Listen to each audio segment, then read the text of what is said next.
यहाँ से स्टार्ट करेंगे। दृष्टि है इसके यहाँ पर टेस्ट नंबर 27 देखेंगे हम लोग, ठीक है, टेस्ट नंबर 27। और बोल सकते हैं कि यहाँ पर जिसका जो फुल लेंथ पेपर है वो हम लोग यहाँ पर इसमें कवर कर रहे हैं, ठीक है। फुल लेंथ पेपर यहाँ पर इसमें हम लोग यहाँ पर जो देख चुके थे टेस्ट नंबर 5वां, इसका 5वें का पार्ट 2 यहाँ पर कर रहे हैं। ओवरऑल यहाँ पर 27 टेस्ट है और जो फुल लेंथ के हिसाब से यहाँ पर 5वां पेपर है, ठीक है। तो याद रखना आपको, क्लियरिटी रखने की कौन कौन सा पेपर हम लोग कर रहे हैं, ठीक है। और यहाँ से हम लोग पार्ट 1 कर चुके थे, इसके 50 क्वेश्चन हो गए थे। 51 से स्टार्ट करेंगे, 100 क्वेश्चन तक यहाँ पे कवर करेंगे पूरे क्वेश्चन इसके, राइट। आते क्वेश्चन स्टार्ट करते हैं और उसके बाद फिर हम लोग को करना है क्वेश्चन यहाँ पर। अभी जो यहाँ पर अभ्यास पेपर होता है विजन का, वो भी हम लोग यहाँ पर तीसरा वाला कवर करेंगे, ठीक है। आते हैं अभी क्वेश्चन यहाँ से 51 से स्टार्ट करते हैं। 51 नंबर है, इसमें बोले गुप्तोत्तरकालीन भारत के संबंध में विचार करना है, इनकी विशेषताओं पर। यह बोले विशिष्ट राजनीतिक पहचानों वाले जो क्षेत्रीय राज्यों का उदय, दूसरा शहरी केंद्रों का पतन और लंबी दूरी व्यापारिक जो मार्ग थे वो उसमें कमी, और भूमि अनुदान में वृद्धि, जिससे यहाँ पर क्या था मध्यस्थ भूस्वामियों का उदय हुआ था। इनमें से कितने कथन यहाँ पर सही होंगे?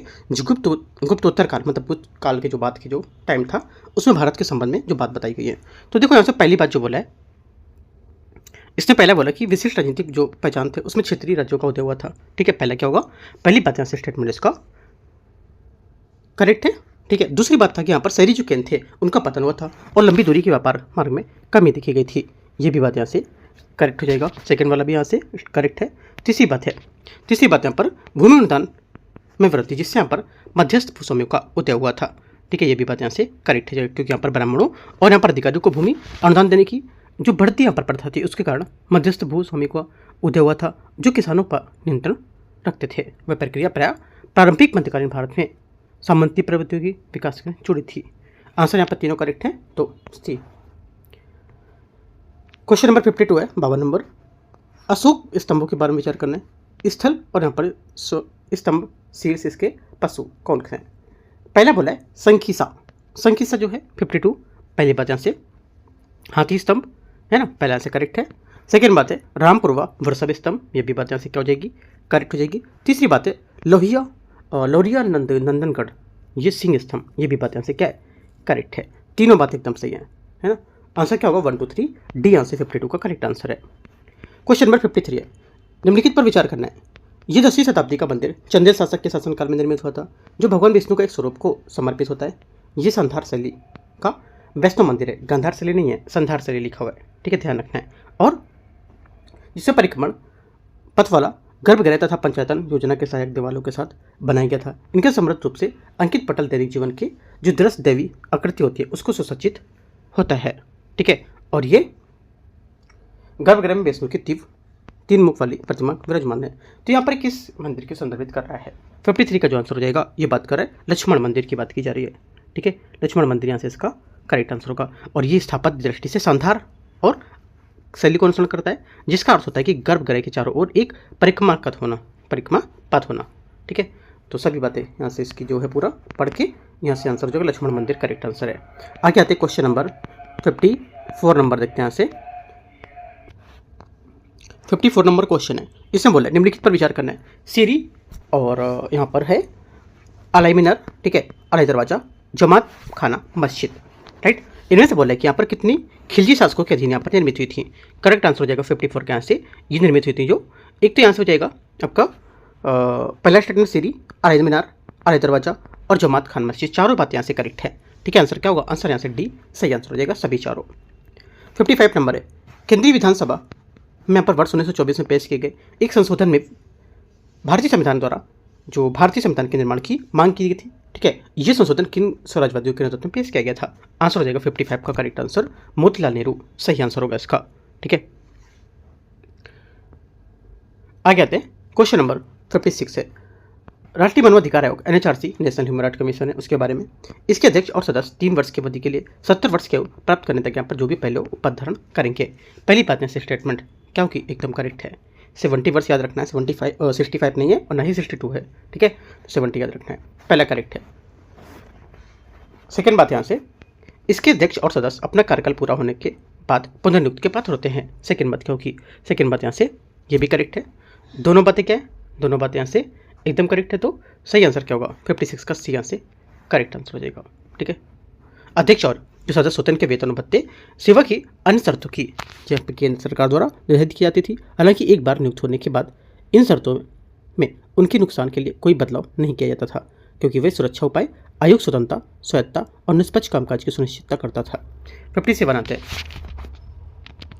57 नंबर है, निम्नलिखित पर विचार करना है। देखते हैं इसमें। ये बोला कि रवि एक यहाँ पर विशेष अपराध के लिए न्यायालय मुकदमा चलाया था, उसने दंडित किया गया था, ठीक है, और उसी अपराध के लिए यहाँ पर उसके खिलाफ एक मामला दर्ज किया गया था और यहाँ पर न्यायालय में उसे पुनः दंडित करने के लिए नई कार्रवाई शुरू की गई थी। रवि को इस कार्रवाई के उच्च न्यायालय में चुनौती दी गई थी और दावा किया गया था कि उसी अपराध को 2 बार दंडित नहीं किया सकता है। तो यहाँ पर रवि द्वारा दावा किया गया ये संरक्षण भारतीय संविधान के निम्नलिखित में से किस अनुच्छेद के तहत गारंटी का प्रदान करता है? इसको आंसर हो जाएगा 57 का आर्टिकल 20 के तहत।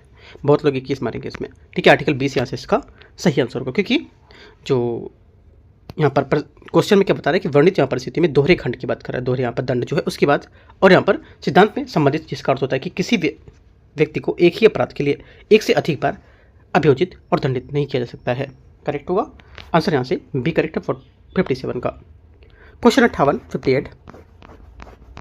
58 बोला है कि भारत के ऐतिहासिक जो न्यायिक मामले हैं उसके बारे में विचार करना है, ठीक है। पहला यहाँ से बोला है कि मामला और संबंधित विषय कौन कौन से इसके हैं। पहली बात यहाँ से ये बोला है कि यहाँ पर विनीत नारायण बनाम भारत संघ जांच एजेंसियों की स्वतंत्रता थी, इसमें पहली बात करेक्ट है। सेकेंड बात है, सेकेंड बोला है कि यहाँ पर सरला मुद्गल बनाम भारत संघ समान नागरिक संहिता और धर्म परिवर्तन के बाद विवाद। तीसरी बात है हुसैन आरा खातून बनाम बिहार राज्य त्वरित चुनावी का अधिकार। तीनों बातें करेक्ट हैं। आंसर 58 का क्या होगा? डी यहाँ से सही आंसर है। क्वेश्चन नंबर 59 है 59, राज्य विधानमंडल के संबंध में राज्यपाल की शक्तियों और उसके कार्य के संबंध में विचार करना है। राज्यपाल प्रत्येक प्रथम वर्ष सत्र प्रारंभ में विधानसभा या दोनों सदनों के सम्मिलित करेगा, ठीक है। 59 का पहला स्टेटमेंट यहाँ से क्या होगा? ये करेक्ट है। सेकेंड बात है राज्यपाल अपने विवेक से मंत्रिपरिषद की सहायता और सलाह से स्वतंत्र रूप से विधानमंडल को संबोधित कर सकता है तथा संदेश भेज सकता है। सेकेंड बात क्या होगी? सेकेंड बात भी यहाँ से गलत हो जाएगी, क्योंकि अनुच्छेद 175 राज्यपाल को विधानमंडल के सदन या सदनों को संबोधित करने तथा संदेश भेजने के अधिकार प्रदान करता है। ये शक्ति विशेष विवेकाधीन नहीं होगी। राज्यपाल एक संवैधानिक प्रमुख होता है और समानता मंत्रिपरिषद की सहायता और सलाह के आधार पर काम करता है, ठीक है। ओनली वन करेक्ट है यहाँ से। क्वेश्चन नंबर 60 है, निम्नलिखित पर विचार करना है। राष्ट्रीय अनुसूचित जाति की और अनुसूचित जनजाति की जो अलग अलग निकाय में विभाजित करना। सेकेंड बात है केंद्र राज्यों में मंत्रिपरिषद के आकार को सीमा निर्धारित करना, ठीक है। तीसरी बात बोला है कि विधायी दल के एक या तिहाई सदस्यों के विभाजन की स्थिति में दल बदल संरक्षण को प्रदान करना। तो यहाँ पे बोला कितना यहाँ पर जो है 91 संविधान संशोधन 2003 के तहत प्रावधान थे इन चारों में। करेक्ट आंसर हो जाएगा 60 का। ये थे एक तो यहाँ पर देखो पहली बात यहाँ से क्या थी इसमें, यहाँ पर देखो अब यहाँ पर विभाजन के आधार पर दल बदल की कोई सुरक्षा इसमें प्राप्त नहीं है, ठीक है। ये बात गलत हो जाएगी इसकी, राइट। और इसका जो होगा किसी भी लाभकारी राजनीतिक पद को धारण नहीं कर सकता है, ठीक है। ये भी आपका स्टेटमेंट इसमें नहीं दिया, लेकिन और आपका हो जाएगा इसमें दल बदल के आधार पर आयोग घोषित किया गया सदस्य, दल बदल के आधार पर आयोग ठहराना। इसमें तो 91 संशोधन में ठीक है, बात ये वाली सही की गई थी। आयोग दल बदल के आधार पर आयोग घोषित करना, ये बात करेक्ट है, ठीक है। 91 संशोधन में थी। और राष्ट्रीय अनुसूचित जाति आयोग वाला, राष्ट्रीय अनुसूचित जाति आयोग जो देखो 89वें संविधान संशोधन है जो ये बता रहा था कि राष्ट्रीय अनुसूचित जाति आयोग, ठीक है। और जो राष्ट्रीय अनुसूचित जनजाति आयोग जिसका यहाँ पर ये थे, तो यहाँ पर NCSC और NCST ये हमारे 89वें संविधान संशोधन में थे, ठीक है। ये बात गलत हो जाएगी। तो हमारी दूसरी और चौथी बात करेक्ट है, 2 बातें। 60 का आंसर क्या होगा? 60 के बी आंसर करेक्ट है, 2 बातें। 61 नंबर क्वेश्चन है, इसमें बोला कि निम्नलिखित पर विचार करना है। कथन 1, ठीक है, और कथन 2, कथन 3। इसमें बोला स्पेसडेक्स मिशन कक्षा में एक इन ऑर्बिट जटिल जो अभियान होते हैं उससे यहाँ पर संबंधित भविष्य के अंतरिक्ष मिशन को एक आधारभूत तकनीकी कदम का प्रतिनिधित्व करता है। पहली बात 61 का पहला क्या हो जाएगा? करेक्ट है, ठीक है, पहली बात सही है। सेकेंड बात यहाँ से कक्षा में डॉकिंग के लिए अंतरिक्ष यानों के बीच सटीक सापेक्ष स्थिति का वेग निर्धारण आवश्यक नहीं होता है। सेकेंड बात क्या होगी? सेकेंड बात यहाँ से गलत है, क्योंकि यहाँ पर कक्षा में डॉकिंग के लिए एक प्रमुख आवश्यकता 2 अंतरिक्ष यानों के बीच सापेक्ष स्थिति को वेग का एक सटीक निर्धारण करना होता है। और मिशन में आधारित सापेक्ष कण जो होते हैं इसमें कक्षा के निर्धारण जो अंतर उपग्रह होते हैं वो संचार प्रौद्योगिकियां प्रणाली तकनीकों का समावेशन किया गया था जो सटीक यहाँ पर नेविगेशन का समन्वय को संभव बनाती है। सेकेंड बात गलत हो जाएगी। तीसरी बात है सफल डॉकिंग से युग्मित अंतरिक्ष यानों के बीच विद्युत शक्ति का स्थानांतरण तथा समन्वित संचालन संभव होता है। तीसरी बात क्या होगी? तीसरी बात करेक्ट है। आंसर क्या होगा? 61 का सी स्टेटमेंट यहाँ से एकदम सही है। क्वेश्चन नंबर 62 62 निम्नलिखित पर विचार करना है। रूस और चीन के पास परिचालित सुपरसोनिक ग्लाइड व्हीकल होंगे, प्रणालियाँ होंगी। 62 का पहली बात यहाँ से क्या होगी? ये करेक्ट है। सेकेंड बात है हाइपरसोनिक जो ग्लाइड व्हीकल अपने रॉकेट बूस्टर से अलग होने के बाद संचालन के लिए अपनी दिशा में बदलने से सक्षम होगा। सेकेंड क्या होगा? सेकेंड बात भी करेक्ट हो जाएगी। तीसरी बात है, तीसरा है हाइपरसोनिक ग्लाइड व्हीकल की ये संचालन क्षमता उसकी पता लगाने, ट्रैक और अवरोधन को जटिल बना सकती है। तीसरी बात क्या होगी? 62 का तीसरा स्टेटमेंट भी करेक्ट है। तीनों बातें यहाँ से करेक्ट सही है। आंसर क्या होगा? 62 का 1 2 3 डी। 63 नंबर क्वेश्चन 63 इनमें से बोल रहा है कि निम्नलिखित पर विचार करना है। कथन 1 है ना, कथन 2 और कथन 3 प्रोटोओमिक्स जीनोमिक्स की तुलना में जैविक प्रणालियों की अधिक गतिशील समझ प्रदान करता है। 63 का पहला स्टेटमेंट क्या होगा? पहली बात यहाँ से इसकी ये पहली बात स्टेटमेंट यहाँ से करेक्ट होगा। पहली बात यहाँ से करेक्ट है, सही है। दूसरी बात है बॉटम अप प्रोटीओमिक्स में विश्लेषण से पूर्व प्रोटीन का पेप्टाइड्स में विघटन किया जाता है। ठीक है, बात सही है। तीसरा प्रोटीन पोस्ट ट्रांसलेशनल जो संशोधन होते हैं उससे गुजरते हैं जो उनकी विविधता को बढ़ाते हैं। ये बात क्या होगी? ये बात भी यहाँ से करेक्ट है। ये बात क्या होगी? तीसरी वाली यहाँ से बात करेक्ट है या इनकरेक्ट है? तीसरी वाली बात यहाँ से जो होगी ये भी करेक्ट है, सही है। लेकिन 1 और 2 क्या होंगे इसकी व्याख्या करें तो आंसर 63 का यहाँ से सी करेक्ट हो जाएगा। 63 का सी नहीं होगा, 63 का बी होगा यहाँ से, है ना, बी होना चाहिए। 2 और 3 सही है, किंतु उनमें से एक व्याख्या कर रहा है, एक की कौन कर रहा है? दूसरा एक की व्याख्या कर रहा है। ठीक है, ये बात हो जाए, बी आंसर करेक्ट आंसर होगा। अगर सी आंसर होता तो इनमें से एक गलत होता, है ना, क्योंकि यहाँ पर सी अगर होता 2 और 3 में से कोई एक सही है, मतलब एक गलत होगा इनमें से कोई, तो यहाँ तो गलत तो कोई था नहीं, इस वजह से बी आंसर है। क्वेश्चन 64 है निम्नलिखित पर विचार करना है। डिजिटल ट्विन किसी भौतिक परीक्षण की आवश्यकता को समाप्त कर देता है। 64 का पहली बात यहाँ से क्या होगी? स्टेटमेंट यहाँ से गलत हो जाएगा। ठीक है, पहली बात यहाँ से गलत है। क्यों? क्योंकि गलत है यहाँ पर डिजिटल जो ट्विन्स हैं आभासी वातावरण की सुरक्षित और किफायती प्रयोग की सुविधा प्रदान करते हैं, जिससे क्या होता है वास्तविक दुनिया में परिवर्तन लागू करने से पूर्व विभिन्न संभावित परिस्थितियों का परीक्षण किया जा सकता है। तथापि भौतिक परीक्षण की आवश्यकता को पूर्णतः समाप्त नहीं करते, बल्कि जोखिम लागत और समय को यहाँ पर कम करते हैं, बल्कि वास्तविक परीक्षण के पूरक के रूप में काम करेंगे। पहला गलत है। सेकेंड बात, डिजिटल ट्विन प्रणाली समांतर sensor data pipeline analytics engine शामिल होते हैं। सेकेंड सही है। तीसरा, डिजिटल ट्विन का उपयोग स्वास्थ्य सेवा विनिर्माण तथा शहरी नियोजन जैसे क्षेत्रों में करते हैं। तीसरी बात भी करेक्ट है। 2 और 3 सही है, आंसर है। 65 नंबर है निम्नलिखित पर विचार करना है। कथन 1 एंजेटिक एआई स्थिर कार्य निष्पादन से हटकर अनुकूलनशील प्रणाली व्यवहार की ओर एक परिवर्तन का प्रतिनिधित्व करता है। 65 का पहला स्टेटमेंट यहाँ क्या होगा? यहाँ से पहला स्टेटमेंट यहाँ से जो होगा इसका ये करेक्ट है। हाँ, पहली बात यहाँ से सही है। ठीक है, सेकंड बात है, सेकंड यहाँ से रिफ्लेक्शन तंत्र एंजेटिक एआई प्रणालियों को पुनः पूर्व परिणामों का मूल्यांकन करने के लिए भविष्य की क्रियाओं को संशोधन करने की अनुमति देता है। सेकंड बात भी इसकी करेक्ट होगी।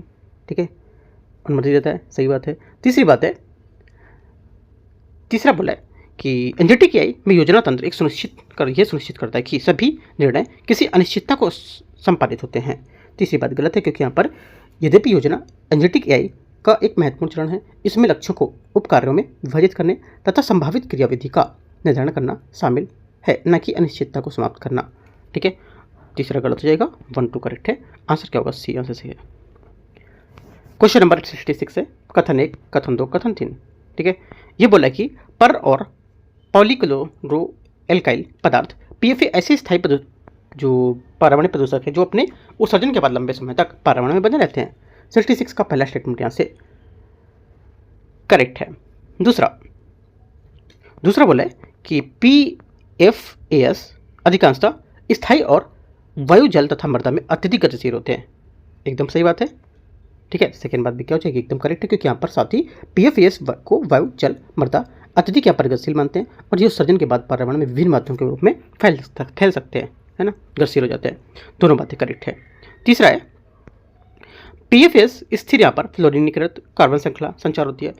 तीसरी बात भी करेक्ट है। तीनों बातें एकदम सही है। आंसर 66 का एक करेक्ट है। 67 नंबर है।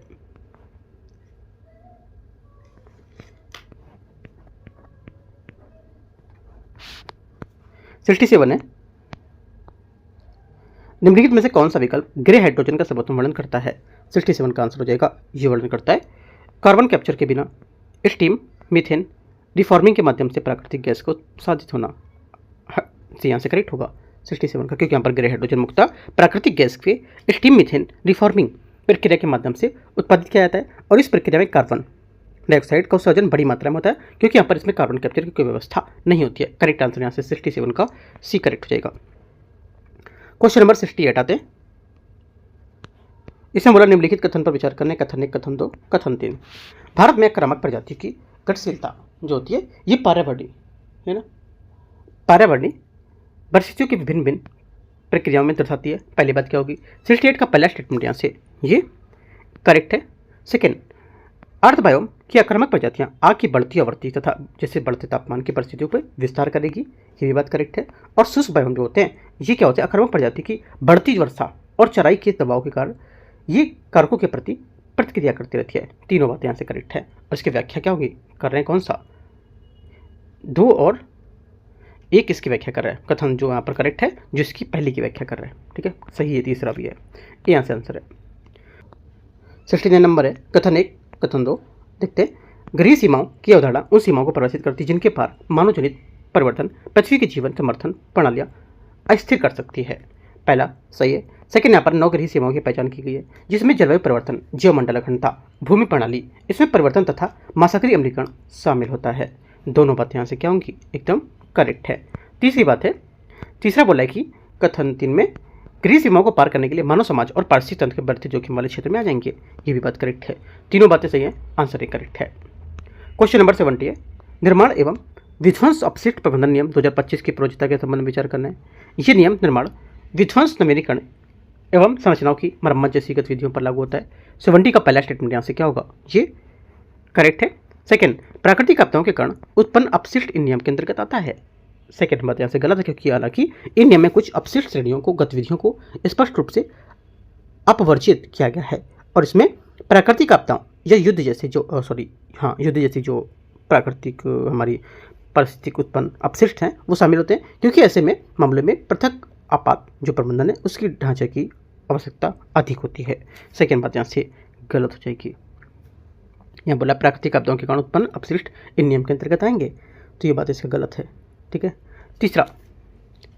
तीसरा है सुरक्षा एवं सामरिक योजनाएं इन नियमों के अनुप्रयोग से मुक्त होती हैं। तीसरी बात करेक्ट है। 70 का ए स्टेटमेंट यहाँ से सही हो जाएगा, 1 और 3।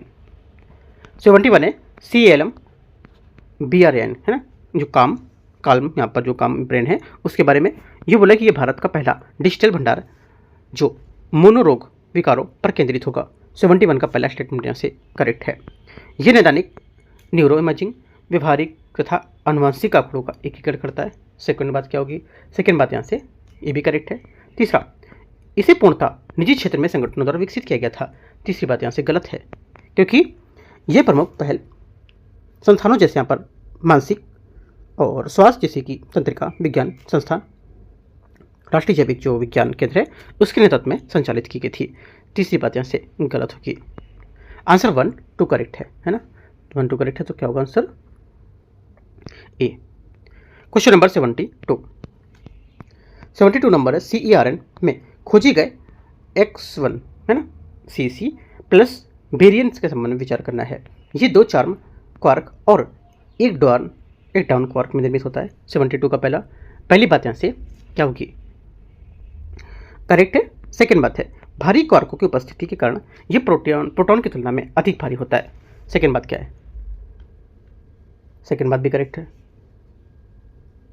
क्योंकि चार्म क्वार्क अप या डाउन क्वार्क की तुलना में अधिक भारी होता है, इसलिए XYCC वेरिएंट प्रोटॉन से लगभग 4 गुना अधिक भारी होता है। सेकेंड करेक्ट है। तीसरा, ये एक स्थिर कण है जिसका क्षय नहीं होता है। तीसरी बात यहाँ से गलत है, क्योंकि ये एक स्थिर कण नहीं है, अधिकांश भारी क्वार्क वाले हेड्रोनों की तरह अत्यंत अस्थिर होता है, स्थिर नहीं अस्थिर होता है और उच्च ऊर्जा टकराव में उत्पन्न होने के बाद तेजी से हल्के कणों में क्षय हो जाता है। 1, 2 करेक्ट है सिर्फ। आंसर क्या होगा? 72 का बी। 73 नंबर क्वेश्चन है, राष्ट्रीय चंबल अभ्यारण्य के बारे में विचार करना है। यह भारत का एकमात्र त्रिराज्य संरक्षित क्षेत्र है जो राजस्थान, मध्य प्रदेश और उत्तर प्रदेश तक विस्तृत होगा। 73 का पहला स्टेटमेंट क्या होगा? पहले स्टेटमेंट यहाँ से करेक्ट है। सेकंड, ये चंबल नदी के एक भाग को सम्मिलित करता है जो यमुना नदी की एक सहायक नदी होगी। सेकंड बात क्या है? सेकंड भी करेक्ट है। तीसरा, इसकी स्थापना मुख्य रूप से एक सींग वाले गंडे के संरक्षण के उद्देश्य से की गई थी। तीसरी बात यहाँ से गलत, क्योंकि यहाँ पर यह अभ्यारण्य मुख्य रूप से घड़ियाल और नदी जो जीव है संरक्षण उसके स्थापित को लेकर क्या क्या था, ये गलत हो जाएगा। 1 2 करेक्ट है, आंसर 73 का ए। 74 नंबर क्वेश्चन है, इसमें बोला प्रोजेक्ट ग्रेट इंडियन बस्टर्ड के बारे में विचार करना है। इसका शुभारंभ वर्ष 2018 में प्रजातियों के संरक्षण एवं पुनर्प्राप्ति हेतु किया गया था। पहला क्या होगा? 74 का पहला स्टेटमेंट यहाँ से क्या होगा? सोचो, करेक्ट है। सेकंड, ये पर्यावरण और वन जलवायु परिवर्तन मंत्रालय द्वारा भारतीय वन्यजीव संस्थान राजस्थान वन विभाग के सहयोग से क्रियान्वित किया जा रहा है। करेक्ट बात है। इस योजना का मुख्य फोकस पर्यावरण पुनर्स्थापन जो है, ठीक है, उसमें कैप्टिव ब्रीडिंग पर केंद्रित होना। तीसरी बात भी क्या होगी? करेक्ट हो जाएगी। तीनों बातें सही हैं। आंसर क्या होगा? 1 2 3 डी। क्वेश्चन नंबर 75 है,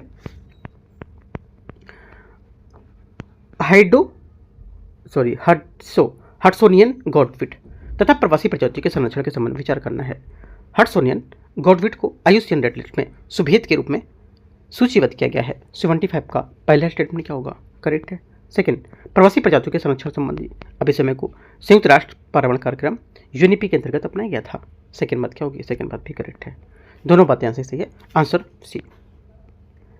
76 नंबर है, विद्युत संशोधन अधिनियम 2026 के बारे में विचार करना है। कैप्टिव जनरेटिंग प्लांट मुख्यतः उद्योगों द्वारा अपने स्वयं उपयोग को विद्युत उत्पादन के लिए स्थापित किए जाते हैं।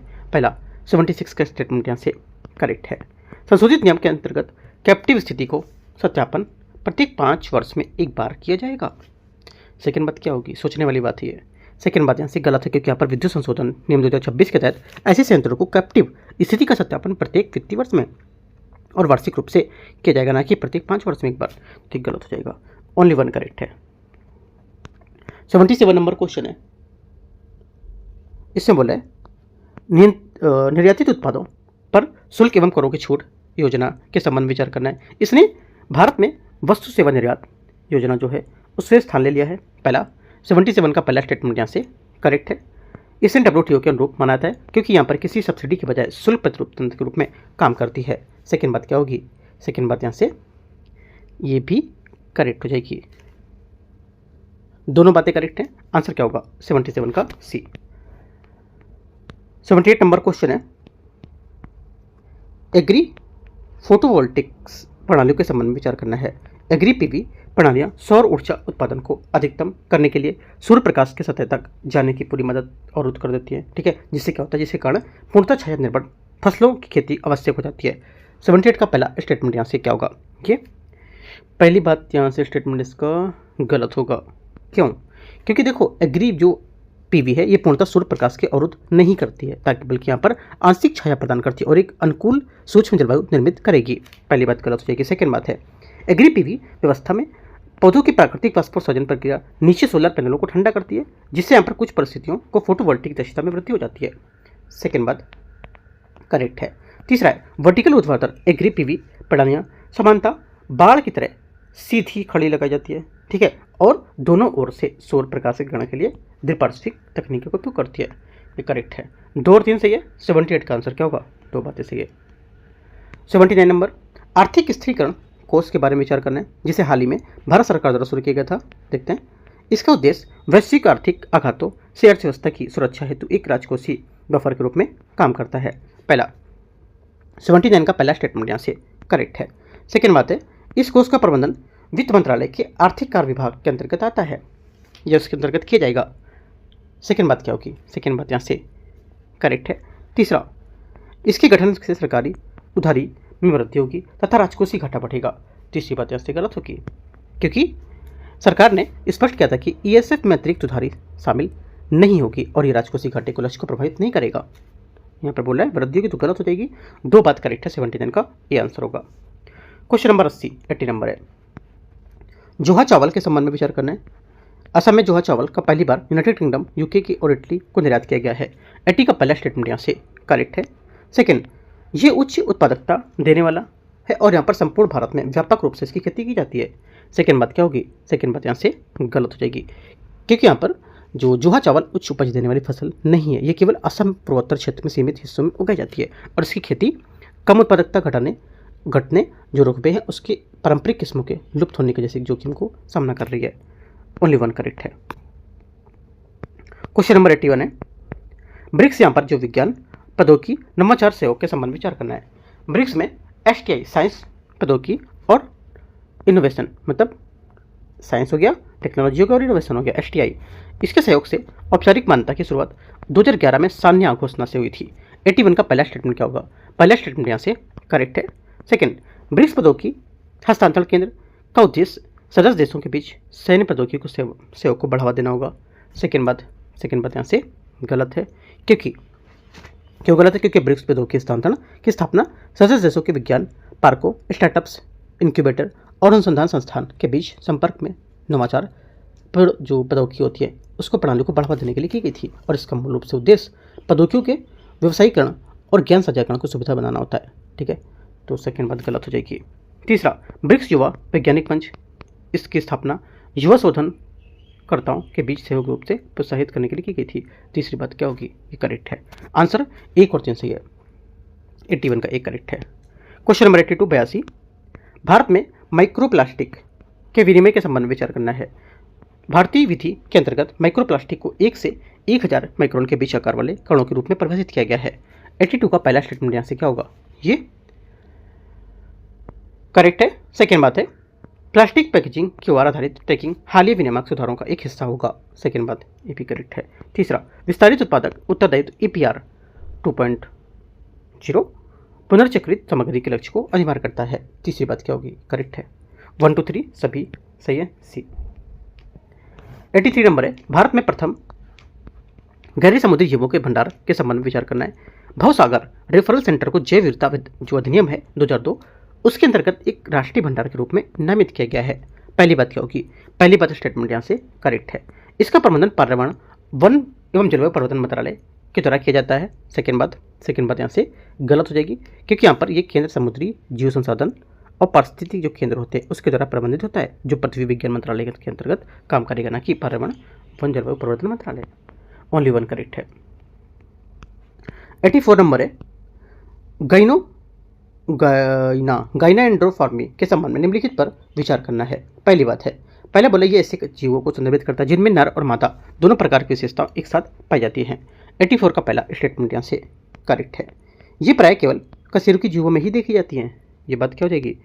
गलत है, क्योंकि सिर्फ कशेरुकी में ही नहीं देखी जाएंगी, है ना, क्योंकि यहाँ पर ये कथन कशेरुकी की वजह से गलत हो गया, क्योंकि यहाँ पर ये गाइनिडोनफॉर्फ है जो ये मुख्य रूप से अकशेरुकी जो होते हैं जीवों जैसे कि कीटों और क्रस्टेशियंस उसमें देखा जाता है। ये आमतौर पर कशेरुकी जीवों से संबंधित नहीं है।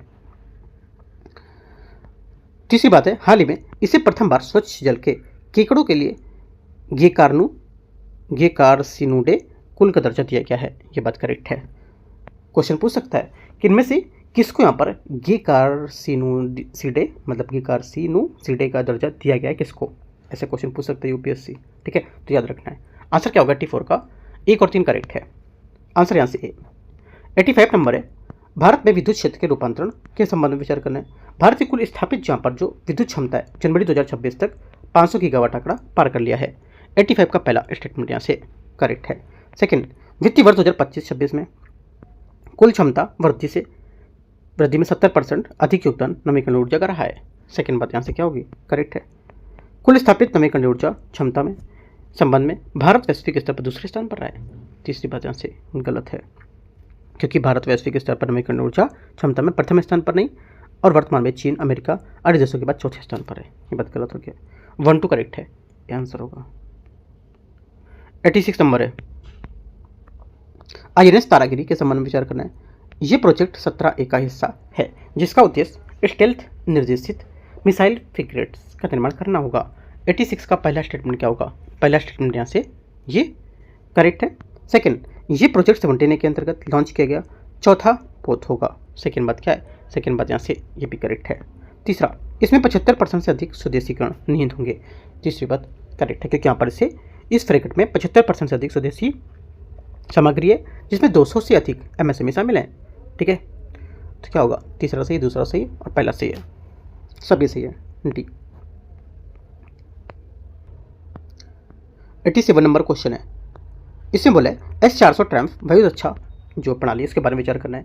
भारत की सेवा में सुदर्शन रूप से आधिकारिक रूप से नामित S-400 ट्रैम्फ एक अत्याधुनिक दीर्घ परासायु रक्षा प्रणाली होगी, जिसे रूस से अधिकृत किया गया है। पहली बात क्या है यहाँ से, पहला स्टेटमेंट यहाँ से 87 का करेक्ट हो जाएगा। सेकंड बात है, सेकंड स्टेटमेंट यहाँ से ये बोला है कि ये एक स्थिर साइलो आधारित सतह से हवा मार करने वाली मिसाइल है प्रणाली है, जो 400 किलोमीटर तक की दूरी हवाई खतरों को निष्प्रभावी करने में सक्षम होगी। सेकंड बात यहाँ से क्या होगी? सेकंड बात यहाँ से गलत हो जाएगी, क्योंकि इसे व्यापक रूप से दुनिया की सबसे उन्नत मोबाइल भूमि से हवा मिसाइल प्रणालियों में एक माना जाता है, ना कि एक स्थिर साइलो आधारित प्रणाली में। ओनली वन करेक्ट है। 88 नंबर क्वेश्चन 88, भारत की ऑरेंज इकोनॉमी को प्रोत्साहित करने हेतु प्रारंभ की गई पहल के बारे में विचार करना है। पहली बात है, राष्ट्रीय कौशल विकास पहल का उद्देश्य एनिमेशन, विजुअल इफेक्ट, गेमिंग एवं कॉमिक्स क्षेत्र में पेशेवरों को प्रशिक्षित करना होगा। पहला 88 का स्टेटमेंट क्या होगा? यहाँ से करेक्ट है। सेकंड बात है, माई वेब्स मंच उपयोगकर्ता जनित डिजिटल सामग्री को प्रोत्साहन करता है तथा बहुभाषिक भारतीय भाषाओं में सृजनकर्ताओं का समर्थन भी करेगा। सेकंड बात क्या है? सेकंड बात भी करेक्ट है। दोनों बातें एकदम सही है। 88 का आंसर सी यहाँ से करेक्ट होगा, 1 और 2 सही आंसर है। 89 नंबर क्वेश्चन 89, भारत में प्रथम पांडुलिपि मानचित्रण ड्राइव के संबंध में विचार करना है। यह सर्वेक्षण देश भर में संस्थानों तथा व्यक्तिगत संरक्षकों के पास उपलब्ध पांडुलिपि की जियो टैगिंग करेगा। पहली बात 89 का यहाँ से सही होगा। सेकंड, ये पहले राष्ट्रीय डिजिटल भंडार के निर्माण हेतु ज्ञान भारत मिशन का एक अंग होगा। सेकंड बात क्या है? सेकंड बात यहाँ से भी करेक्ट है। दोनों बातें एकदम करेक्ट है। ये अभियान भारतम ज्ञान मिशन है उसके अंतर्गत कार्यान्वित किया जा रहा है और इसका उद्देश्य पांडुलिपि का एक राष्ट्रीय डिजिटल भंडार तैयार करना और यह पहल भारत की सांस्कृतिक और बौद्धिक विरासत के संरक्षण में जो बौद्धिक चोरी और रोकथाम को लेकर के इसमें सुलभता बढ़ाने को सहायक होगा। दोनों सही है ना? आंसर क्या होगा? 89 का सी करेक्ट है। क्वेश्चन 90, 60वें ज्ञानपीठ पुरस्कार के बारे में विचार करना है। आर वेरामुथु ज्ञानपीठ पुरस्कार प्राप्त करने वाले प्रथम तमिल लेखक हैं। 90 का पहला स्टेटमेंट यहाँ से क्या होगा? ये गलत है। ठीक है, पहली बार गलत है क्योंकि यहाँ पर आर वेरामुथु ज्ञानपीठ पुरस्कार प्राप्त करने वाले तीसरे तमिल लेखक हैं। ठीक है, प्रथम नहीं है। ज्ञानपीठ पुरस्कार भारतीय लेखकों को साहित्य के क्षेत्र में उनके आजीवन योगदान के लिए प्रतिवर्ष प्रदान किया जाता है। सेकेंड बात करेक्ट है। ओनली 2 91 निम्नलिखित पर विचार करना है। पर्वतों के प्रकार के संबंध में विचार करना है। पर्वतों के प्रकार, विवरण और उदाहरण इसके कौन कौन से हैं? ज्वालामुखी पर्वत 91, ज्वालामुखी पर्वत जो है ये पृथ्वी के भीतर से लावा का उद्गार के कारण निर्मित होता है और मोना लोआ उदाहरण इसका हो जाएगा, पहला सही है। सेकेंड, वलित पर्वत टेक्टोनिक प्लेट के संपीड़ित और वलन के कारण निर्मित होता है, एंडीज सही होगा यहाँ से। तीसरा, ब्लॉक पर्वत उत्थित खंडों के साथ भ्रंशन के कारण निर्मित होता है, हिमालय है ना। तीसरी बात क्या होगी? तीसरा गलत है क्योंकि यहाँ पर ब्लॉक पर्वत भ्रंशन के कारण बनते हैं जहाँ भूपर्पटी खंड ऊपर उठ जाते हैं या नीचे धस जाते हैं। हिमालय वलित पर्वत यह ब्लॉक पर्वत नहीं है ना, ये गलत हो जाएगा। अपशिष्ट पर्वत ये पूर्व विद्यमान उच्च भूमियों के अपरदन के कारण निर्मित होते हैं, स्कॉटिश हाईलैंड्स। चौथी बात यहाँ से क्या होगी? करेक्ट है। आंसर 1, 2 और 4 सही है। 91 का क्या होगा? 91 का जो आंसर हो जाएगा यहाँ से सी करेक्ट आंसर है। ठीक है, आगे आते क्वेश्चन 92 92 नंबर। भूतापी विशेषताओं के संबंध में विचार करना है। गीजर के निर्माण के लिए एक उष्मा स्रोत, जल की आपूर्ति और एक विशिष्ट भूमिगत प्रणाली की आवश्यकता होती है। 92 का पहला स्टेटमेंट यहाँ से क्या होगा? ये करेक्ट है। सेकंड बात है, गर्म झरने आमतौर पर तब बनते हैं जब भूजल मैग्मा द्वारा गर्म किया जाता है और नियमित अंतराल में एक उद्गारित होता है।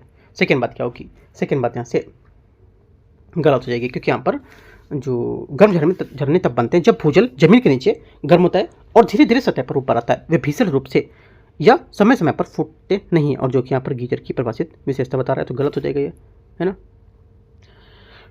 तीसरा, फ्यूम रोल बिना किसी तरल ज्वालामुखी जो गैस होते हैं उसका उत्सर्जन करते हैं, आमतौर पर हाइड्रोजन सल्फाइड गैस में उत्सर्जित करेंगे। तीसरी बात यहाँ से क्या होगी? ये करेक्ट है। 1 और 3 सही है। 92 का आंसर क्या हो जाएगा? 92 का आंसर हो जाएगा सी करेक्ट है। क्वेश्चन नंबर आगे आते हैं 93 93 निम्नलिखित पर विचार करना है। इसमें बोला है कि यूनाइटेड किंगडम, फ्रांस, जर्मनी, घाना, माली, स्पेन, इनमें से ग्रीनविच मेरिडियन उपयुक्त में से कितने देशों से होकर गुजरती है। 93 का आंसर हो जाएगा ये गुजरती है 93 का सी। केवल 5 यहाँ से इसके आंसर होंगे। कौन कौन से होंगे? अफ्रीका में अल्जीरिया, माली, बुर्किना फासो, है ना, और टोगो, घाना उनसे गुजरते हैं। बाद यहाँ पर अंटार्कटिका पहुँचती है। अंटार्कटिका में अटलांटिक महासागर से भूमध्य को पार करेगी, राइट। और ये रेखा यूरोप में यूनाइटेड किंगडम, फ्रांस और स्पेन सहित कई क्षेत्रों में होकर गुजरती है, ठीक है। तो यहाँ पर आंसर हो जाएगा 5, इसका स्टेटमेंट करेक्ट है। जरूरी नहीं कि यही 5 पूछे, आपको जो बताया मैंने बात, वो बात आपको याद रखना है, ठीक है। क्वेश्चन नंबर 94 है, निम्नलिखित पर विचार करना है। कथन 1, कथन 2, बस कथन 2 ही है। उष्णकटिबंधीय चक्रवात उष्णकटिबंधीय क्षेत्र में महासागरों के ऊपर उत्पन्न होते हैं और तट पर पहुंचने के बाद कमजोर पड़ जाते हैं। पहला क्या होगा? 94 का पहला स्टेटमेंट यहाँ से क्या होगा? ये 94 का पहला स्टेटमेंट यहाँ से आपको जो रहेगा ये करेक्ट है। सेकेंड बात है, गर्म उष्णकटिबंधीय महासागरों में आर्द्रता की निरंतर जो आपूर्ति होती है वो उष्णकटिबंधीय चक्रवातों के तीव्रीकरण में सहायक होती है। सेकेंड बात यहाँ से ये भी करेक्ट है। दोनों बातें सही हैं। ये यहाँ से क्या होगा? इसकी व्याख्या कर रहे हैं और इसका करेक्ट आंसर होगा 94 का, ठीक है। आते हैं हम लोग 95 नंबर क्वेश्चन में, देखते हैं। 95 नंबर है, निम्नलिखित देशों पर विचार करना है। Bolivia, Brazil, Colombia, Ecuador, Paraguay और वेनेजुएला, ठीक है। इसमें बोला है कि निम्नलिखित में से कितने देशों में, निम्नलिखित उपयुक्त में से कितने देशों में विस्तृत हैं? सब कितने देशों में विस्तृत हैं ये बताना है। करेक्ट आंसर हो जाएगा ये जो विस्तृत हैं इनका ये होंगे केवल 5। कौन कौन से? Brazil, Bolivia, Peru, Ecuador, Brazil, Bolivia, Ecuador, है ना, और कोलंबिया, वेनेजुएला, कोलंबिया, पराग्वे इसमें नहीं होगा, हाँ ठीक है, पराग्वे इसमें नहीं होगा। गुयाना, सूरीनाम, फ्रेंच गुयाना ये सब में होगा, है ना, लेकिन यहाँ पर पराग्वे नहीं होगा। ये 5 इसमें से सही है। टोटल 5 नहीं होते, 5 जो मैंने बताया इसमें जो कथन के हिसाब से 5 सही होंगे, ठीक है। क्वेश्चन नंबर 96 है। 96 नंबर, हाल ही में समाचारों में रही आशा निम्नलिखित में से किसको विकल्प को सुपरिभाषित करती है? आंसर हो जाएगा 96 का करेक्ट आंसर, सार्वजनिक वितरण प्रणाली में लाभार्थियों की प्रक्रिया के लिए एक AI आधारित प्लेटफॉर्म होगा। 96 का क्या होगा? बी यहाँ से सही आंसर है। यह प्रणाली बहुभाषी अनुवाद, भावना विश्लेषण और यहाँ पर स्वचालित शिकायत वर्गीकरण का उपयोग करेगी। क्वेश्चन नंबर 97 है, इंडिया स्किल्स जो है एक्सेलरेटर उसके बारे में विचार करना है। पहली बात है, यह कौशल विकास और उद्यमिता मंत्रालय द्वारा अंतर्राष्ट्रीय श्रम संगठन ILO के साथ साझेदारी के रूप में शुरू किया गया था। एक सार्वजनिक निजी सहयोग मंच होगा। 97 का पहला स्टेटमेंट यहाँ से गलत है। सेकेंड क्यों? क्योंकि यहाँ पर ये इंडिया जो स्किल्स है ये एक्सेलरेटर ISA को कौशल विकास और उद्यमिता मंत्रालय द्वारा विश्व आर्थिक मंच के सहयोग से लॉन्च किया गया था, है ना। सेकेंड बात है, इसका उद्देश्य अप स्किलिंग और रीस्किलिंग को बढ़ावा देकर तथा शिक्षा उद्योग की आवश्यकताओं के साथ संरेखित करके कौशल अंतराल को दूर करना होगा। सेकेंड बात यहाँ से क्या होगी? ये करेक्ट है, ओनली 2 करेक्ट है, बी। 98 नंबर है, निम्नलिखित उत्पादों पर विचार करना है, ठीक है। देखते हैं, मांस उत्पाद, डेयरी उत्पाद, ग्वार, गम और फ्लोरिकल्चर प्रोडक्ट जो होते हैं ये पूछा क्या है? इसमें पूछ रहा है कि देखते हैं, इसमें पूछ रहा है कि उपयुक्त में से कितने उत्पाद कृषि एवं प्रसंस्कृत खाद्य उत्पाद निर्यात प्राधिकरण एपीडा के अनुसूचित जो उत्पाद होते हैं उसके रूप में शामिल किए गए हैं, ठीक है, ये बताना है। तो क्या होगा? आंसर हो जाएगा यहाँ से इसका करेक्ट आंसर होगा 98 का ये हो जाएगा डी। सभी चारों करेक्ट है यहाँ से, ठीक है। सभी चारों क्या हो जाएंगे यहाँ से करेक्ट होंगे। मांस उत्पाद, ठीक है, डेयरी उत्पाद जो ग्वारगम है ये, और यहाँ से क्या है जो फ्लोरिकल्चर प्रोडक्ट्स है ये सभी क्या है? ये सभी यहाँ पर जो उत्पाद हैं ये कृषि उत्पाद प्रसंस्कृत खाद्य जो उत्पाद निर्यात हैं प्राधिकरण उसके अंतर्गत शामिल होंगे। डी आंसर होगा। 99 नंबर है, वेलफेयर एफिशिएंसी इंडेक्स के संबंध में विचार करना है। इसी नीति आयोग द्वारा राजकोषीय और सामाजिक संकेतकों को मिलाकर प्रत्यक्ष लाभ अंतरण जो है DBT की दक्षता का आकलन करने के लिए तैयार किया गया था। पहला 99 का पहला स्टेटमेंट यहाँ से क्या होगा? ये गलत है, ठीक है, क्योंकि यहाँ पर वेलफेयर एफिशिएंसी इंडेक्स WEI को ब्लू क्रॉफ्ट डिजिटल फाउंडेशन द्वारा प्रत्यक्ष लाभ अंतरण प्रणाली के मात्रात्मक मूल्यांकन के भाग के रूप में विकसित किया गया था। पहला गलत है। सेकंड, WEI पद्धति में सभी घटकों के बीच डीबीटी बचत का भार सबसे अधिक होगा। सेकंड बात यहाँ से क्या होगी, ये करेक्ट है। तीसरी बात है, केवल लाभार्थी कवरेज जो होगा और डीबीटी बचत के बीच नकारात्मक सह संबंध है जो कल्याणकारी वितरण में अक्षमता को इंगित करता है। तीसरी बात यहाँ से क्या होगी, ये तीसरी बात यहाँ से गलत हो जाएगी इसकी। ठीक है, आंसर क्या होगा, आंसर हो जाएगा आपका केवल 2 करेक्ट है, बी। लास्ट क्वेश्चन है 100 नंबर। निम्नलिखित युग्मों पर विचार करना है। पंचवर्षीय योजना विशेषता। प्रथम पंचवर्षीय योजना सामुदायिक विकास कार्यक्रम की शुरुआत हुई थी। पहला 100 का पहला स्टेटमेंट यहाँ से क्या होगा, करेक्ट है। सेकंड, चतुर्थ पंचवर्षीय योजना प्रमुख बैंकों का राष्ट्रीयकरण तथा हरित क्रांति को बढ़ावा दिया गया था। सेकंड बात यहाँ से करेक्ट है भी। तीसरा है पंचम पंचवर्षीय योजना उद्योग और खनिज क्षेत्र को संसाधनों के सर्वाधिक प्रतिशत का आवंटन।